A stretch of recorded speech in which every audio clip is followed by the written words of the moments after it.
We like to think that every site is designed with the best intentions in mind. Every website was designed by someone for someone else. In the process of website creation, UX designers think about what the website's purpose is. What are the needs of the potential user? With that information in mind, they try to meet those needs by creating an interface. However, sometimes the best intentions and anticipations simply don't align with reality. In reality, users use the site how they think it should be, not how the designer intended it to be used. This is why testing and iterating is a crucial part of every digital project, like a website or an app. Having access to tools like Hotjar, we can test our product on real people and see how they use it in order to spot and later fix any pain points. How you can use Hotjar to redesign your website. Find what gets the clicks.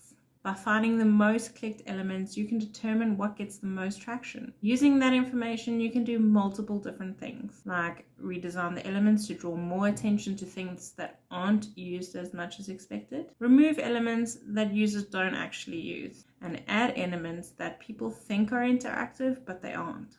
How far do users go? Measuring the average scroll can give us information on where our customers leave. Depending on an example, that could mean a few different things. For example, users don't scroll too far down because they have everything they need at the top, or because they hate the hero so much they don't want to look at it any longer. Customers scroll all the way down because the page is beautifully designed and has a high level of storytelling, or they go so far because none of the links work, so the only direction they can go to find any crumb of useful content is down.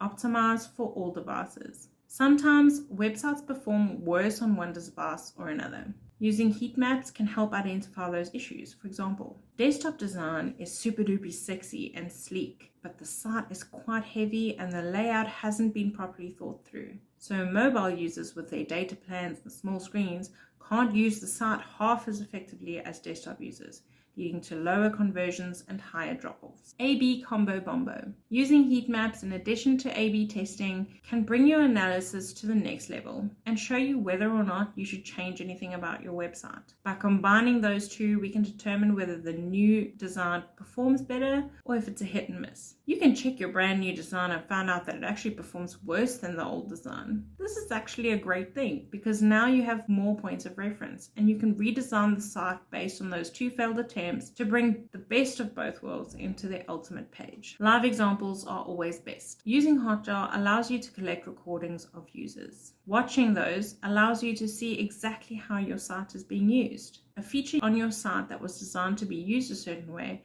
might be used completely differently by your users because it isn't clear enough for the users to ascertain what to do. So here's a summary. Even though UX designers always have the best intentions in mind, it's not possible to create a perfect solution to any problem right off the bat. Sometimes designers' anticipations simply misalign with the way users interact with the interface. Using a tool like Hotjar can help you iterate your designs to better suit your customers' needs. It can give you great insights into what elements are being clicked the most, how far users scroll, or even video evidence of how the site is being used. Using this in conjunction with A/B testing can help you grow and optimize your website faster than you could ever imagine. And if you need help redesigning your website, let us know. Our team will be more than happy to help. Here we go.